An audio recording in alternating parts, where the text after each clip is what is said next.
618년 영유왕은 영양왕의 이복동생 검무로서 즉위했습니다. 그는 전쟁의 상처가 깊게 남은 나라를 물려받았습니다. 수나라의 30만 대군을 격퇴했던 영양왕의 시대는 이미 지나 있었고 고구려는 지쳐 있었습니다. 국내는 전쟁 후유증을 수습해야 했고 외부에서는 새롭게 등장한 당나라가 점차 강대한 세력을 이루고 있었습니다. 영유왕이 즉위하자마자 해야 했던 일은 강경책이 아닌 회복과 안정이었습니다. 619년 그는 봄 2월 당나라에 사신을 보내 조공을 올리며 새로운 시대의 외교를 열었습니다. 당시 당나라 고조 이연은 수나라 멸망 직후 천하 통일을 향해 나가던 시기였고 고구려는 그 변화의 흐름을 누구보다 빠르게 감지해야 했습니다.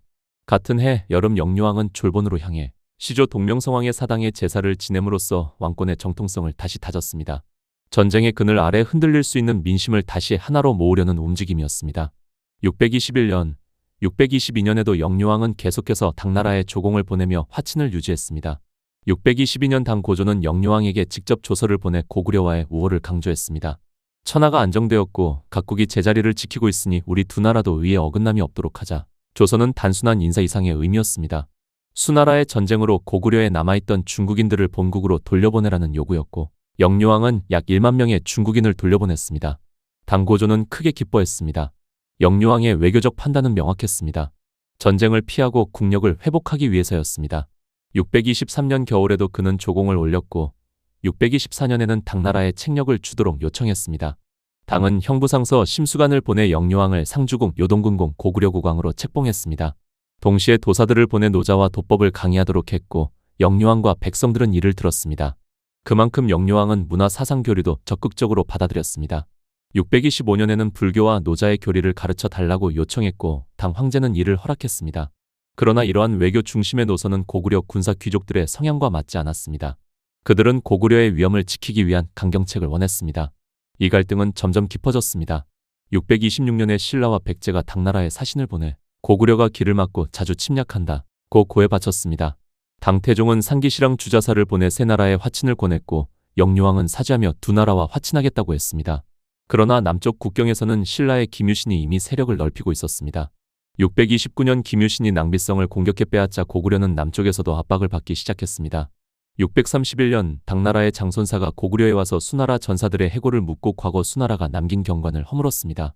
같은 해 봄 영유왕은 장성을 축조하도록 명했습니다. 부여성에서 바다까지 이어지는 천여 리 길이의 장성이었습니다. 완공까지는 16년이 걸렸고 이 공사의 감독을 맡는 인물이 바로 동부대인 연개소문이었습니다. 이 장성 공사가 시작된 시점부터 영유왕과 연개소문 사이의 긴장감은 점점 높아졌습니다.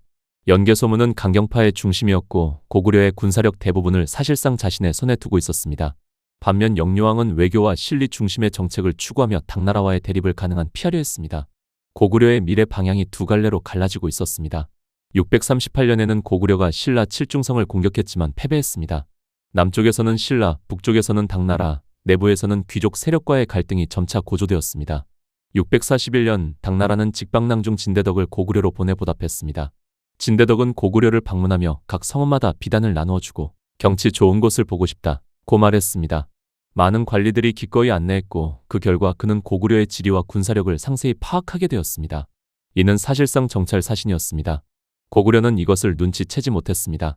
진대덕은 돌아가서 태종에게 고구려 국력이 약해진 것을 상세히 보고했고 태종은 고구려 정벌 계획을 논의하기 시작했습니다. 이미 기세는 당나라로 기울고 있었습니다. 642년 봄 영유왕은 당나라에 마지막 조공을 보냈습니다. 그리고 그는 연개소문에게 장성 축조 감독을 다시 명했습니다. 그러나 그해 겨울 역사상 가장 충격적인 사건이 일어났습니다. 642년 10월 고구려 왕궁에는 긴장감이 감돌았습니다. 영유왕은 이미 연개소문의 권력이 지나치게 커졌다고 판단하고 그를 제거하려는 계획을 조용히 준비하고 있었습니다. 왕은 귀족 일부와 논의를 거듭하며 연개소문을 궁으로 부른 뒤 체포하려 했습니다. 그러나 이 계획은 실행되기도 전에 누군가의 밀고로 연개소문에게 전달되었습니다. 이 순간부터 역사의 방향은 바뀌었습니다. 연개소문은 먼저 움직였습니다. 그는 평소 자신에게 절대 충성을 맹세한 병사들로 비밀 부대를 조직했고 이들을 철기군처럼 운용하며 궁궐을 향해 돌진하게 했습니다. 중국 사서 신당서에는 연개소문이 군사를 모아 국문을 부수고 들어갔다고 기록되어 있습니다. 고구려 왕궁은 순식간에 포위되었고 영유왕은 도망칠 틈도 없었습니다. 왕의 측근들은 급히 대비하려 했으나 이미 늦었습니다. 연개소문은 궁 안으로 직접 진입했습니다. 삼국사기는 단 한 줄로 개소문이 왕을 시해하였다 고만 기록했지만 중국 사서와 일본서기에는 보다 생생한 묘사가 나타납니다. 신당서 기록에는 연개소문이 왕을 죽이고 권력을 빼앗았다. 일본서기 기록에는 영유왕이 궁 안에서 개소문의 군사들에게 포위되어 맞아 죽었다. 이를 종합하면 영유왕은 도망치지 못하고 궁궐 내부에서 연개소문의 병력에게 직접 공격을 받아 시해된 것으로 추정됩니다. 그가 어떻게 죽임을 당했는지는 사서에 그대로 적혀 있지 않지만 학계에서는 아래 두 가지 가능성을 가장 높게 봅니다. 첫째, 궁궐의 한실에서 무장한 병사들이 왕을 직접 베어 죽였다는 견해입니다. 당시 연개소문은 쿠데타 성공을 위해 가장 빠른 방식, 즉 직접적인 사례를 선택했을 가능성이 큽니다. 둘째, 왕이 연개소문에게 직접 잡혀 목을 베었다거나 흉기에 의해 즉사했다는 견해입니다. 연개소문은 쿠데타 과정에서 단 한 명의 반대파라도 남기려 하지 않았고 왕을 살려두는 선택지는 애초에 존재하지 않았습니다. 왕이 쓰러진 뒤 가장 큰 문제는 시신 처리였습니다. 이는 어느 사서에도 직접적인 기록이 없지만 중국 사서의 부고 처리 방식과 고구려의 장례 절차 그리고 보장왕 즉위 과정을 종합하면 다음과 같은 결론에 이르게 됩니다. 첫째, 영유왕의 시신은 궁 안에서 곧바로 치워졌습니다. 전 중국 사서에는 태종이 영유왕의 부고를 듣고 조문사절을 보냈다고 기록되어 있습니다. 이는 시신이 즉시 유기되거나 훼손된 것이 아니라 최소한 왕의 신분을 유지한 채로 장례 절차가 진행되었다는 뜻입니다. 만약 시신을 버리거나 불태웠다면 외교 의례상 조문사절을 받을 수 없었기 때문입니다.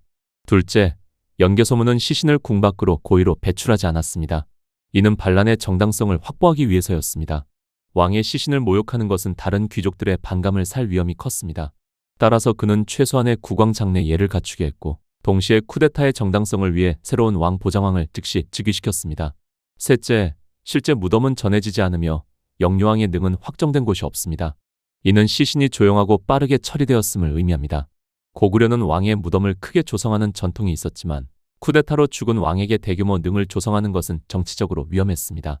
따라서 영유왕은 궁 근처의 왕족 묘역이나 임시 매장지에 조용히 묻혔을 가능성이 가장 크다고 알려져 있습니다.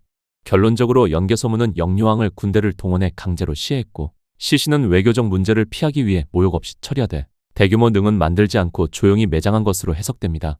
이는 고구려 왕권이 완전히 붕괴되고 군부 독재 체제가 시작되었음을 상징하는 사건이었습니다.